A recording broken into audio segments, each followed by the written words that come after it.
Question number 9 देखेंगे। Modern marble limited was registered with an authorised capital of ₹10 lakh divided into 7,500 equity share of 100 each and 2,500 preference shares of 100 each.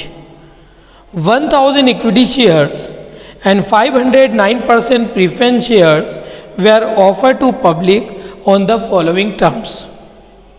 Equity share payable 10 on application, 40 on allotment, and the balance in 2 call of 25 each.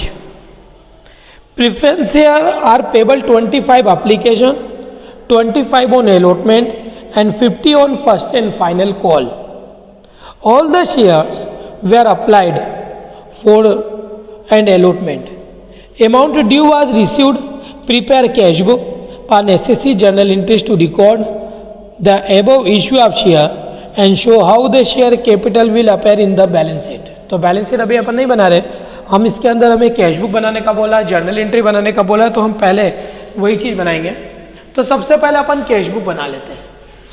अगर हम cash book बना लेंगे तो अब journal entry में received वाली entry नहीं करेंगे, सारी एंट्री केवल ड्यू वाली कर देंगे। ठीक है, तो आप कैश बुक बना लीजिए। अब कैश बुक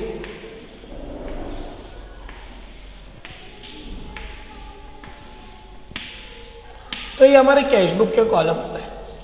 अब कैश बुक में क्या करेंगे, सबसे पहले हम एप्लीकेशन की मनी टोटल रिसीव वाली एंट्री करेंगे। अब यहाँ दो टाइप के शेयर, इक्विटी भी और प्रेफरेंस शेयर भी है, तो आपको पूरा काम करना है। तो हम सबसे पहले एप्लीकेशन की मनी रिसीव करेंगे, दोनों टाइप के शेयर, प्रेफरेंस भी और इक्विटी भी। तो पहले इक्विटी दिया तो इक्विटी शेयर की मनी रिसीव करना है, तो बैंक अकाउंट दिया to equity share application account. और एक और शेयर है हमारे, वो है 9% प्रेफरेंस शेयर, तो to 9% preference share application account. तो हम एप्लीकेशन की मनी रिसीव करेंगे। कितने शेयर उन्होंने इशू किए पब्लिक को? 1000 इक्विटी शेयर। एथोराइज्ड कैपिटल से कोई लेना देना नहीं है। इक्विटी शेयर है 1000 और इक्विटी शेयर की एप्लीकेशन मनी है 10 रुपीज़। तो 1000 का 10 रुपीज़ से कितना हो गया? 10,000। और प्रेफरेंस शेयर जो इशू कर रहे हैं वो 500 प्रेफरेंस शेयर है और प्रेफरेंस शेयर की एप्लीकेशन मनी है 25 रुपीज़। तो ये आ जाएगा 12,500। ठीक है, हमने एप्लीकेशन की मनी रिसीव किया। एप्लीकेशन की मनी रिसीव करने के बाद अलॉटमेंट की मनी को रिसीव करेंगे। तो अलॉटमेंट की मनी रिसीव करेंगे, entries equity share allotment account debit, है ना। ये बैंक अकाउंट या टू इक्विटी शेयर अलॉटमेंट हो गया और ये हो गया 9% प्रेफरेंस शेयर अलॉटमेंट अकाउंट। अब अलॉटमेंट की मनी रिसीव करें। इक्विटी शेयर का जो अलॉटमेंट था वो है 40 रुपीज़। तो 1000 शेयर 40 रुपीज़ से हो गए 40,000 और प्रेफरेंस शेयर का जो अलॉटमेंट था वो 25 रुपीज़ ही है। तो 500 शेयर का 25 रुपीज़ से 12,500। अलॉटमेंट का काम भी यहाँ, अलॉटमेंट की मनी रिसीव हो गई। अलॉटमेंट के बाद में आता है कॉल। अब कॉल में देखो इक्विटी शेयर की तो 2 कॉल है, लिखा ना 10 रुपये application, 40 allotment and balance in 2 call 25 each. लेकिन प्रेफरेंस शेयर की एक ही कॉल है। तो पहले हम इक्विटी शेयर की फर्स्ट कॉल ली, तो लिखेंगे to equity share first call account. अब इक्विटी शेयर की फर्स्ट कॉल है 25 रुपये। 1000 शेयर 25 रुपये से कितना हो गया? 25 रुपये। और प्रेफरेंस शेयर की यहाँ पे एक और कॉल है, वो है फर्स्ट एंड फाइनल, कंबाइंड है तो कंबाइंड ही लिख देंगे। To 9% preference share first and final call account. और ये फर्स्ट एंड फाइनल कॉल है उनकी 50 रुपीज़। तो 50 रुपये से 500 शेयर 25,000 रुपये, कितने हो गए? 25,000। अब इक्विटी शेयर की एक और कॉल बची है, वो है फाइनल कॉल। तो लिखेंगे to equity share final call account, वो भी 25 रुपीज़ से 1000 शेयर है, वो है 25। तो इक्विटी शेयर 1000 शेयर और प्रेफरेंस शेयर 500 शेयर। अमाउंट आपको दे रखा है, एप्लीकेशन का कितना है, अलॉटमेंट का कितना है, फर्स्ट कॉल इक्विटी का कितना, सेकंड कॉल का कितना है, प्रेफरेंस शेयर का भी फर्स्ट एंड फाइनल दे रखा था। ये सारा अमाउंट हम रिसीव करने के बाद ये जो आएगा अमाउंट टोटल वो यहाँ पे बैलेंस हो जाएगा, क्योंकि हमने रिटर्न वगैरह कुछ करा नहीं है। तो इसको हम यहाँ पे क्या कर देंगे, बैलेंस लिख देंगे और फिर टोटल लगा लेंगे। तो टोटल कितना हो रहा है एक बार चेक कर लेते हैं। 25, 50, 75, 1,50,000 यहाँ आपका कैश बुक का टोटल है। ठीक है, क्योंकि ये हो गया 50, 51, 1,50,000 और यहाँ भी आपका बैलेंस आ गया 1,50,000। अब एमसीक्यू कैसे बनेंगे, एमसीक्यू में हमने टोटली अमाउंट पूछ लिया, तो आप क्वेश्चंस इसी के अंदर से बना लेंगे। तो यहाँ पे हमारा कैश बुक हो गया।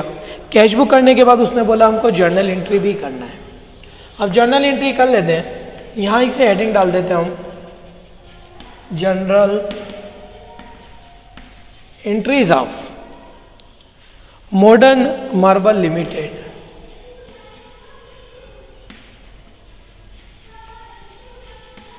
सबसे पहले हम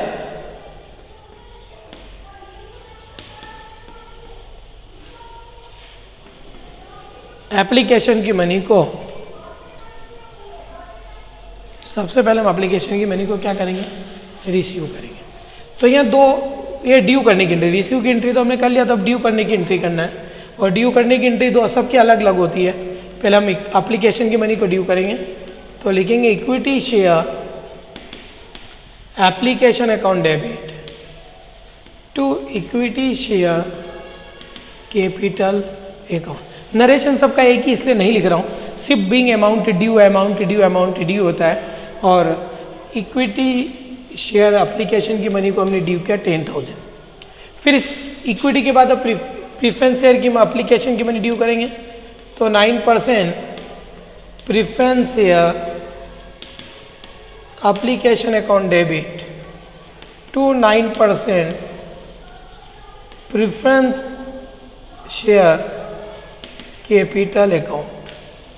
ये भी हो गया आपका 10,000। ये 10,000 नहीं था, कितना था, 12,500। एप्लीकेशन का काम खत्म हो गया। अब अलॉटमेंट की मनी को ड्यू करेंगे। पहले हम इक्विटी शेयर की मनी को ड्यू करेंगे, तो equity share allotment account debit to equity share capital account. Equity share allotment आपका था 40,000, तो एंट्री हो गई हमारी 40,000। इक्विटी शेयर अलॉटमेंट के बाद अब प्रेफरेंस शेयर अलॉटमेंट की मनी को ड्यू करेंगे, वो इधर कर देते हैं। 9% preference share allotment account debit to 9% preference share capital account. और प्रेफरेंस शेयर अलॉटमेंट की मनी है 12,500।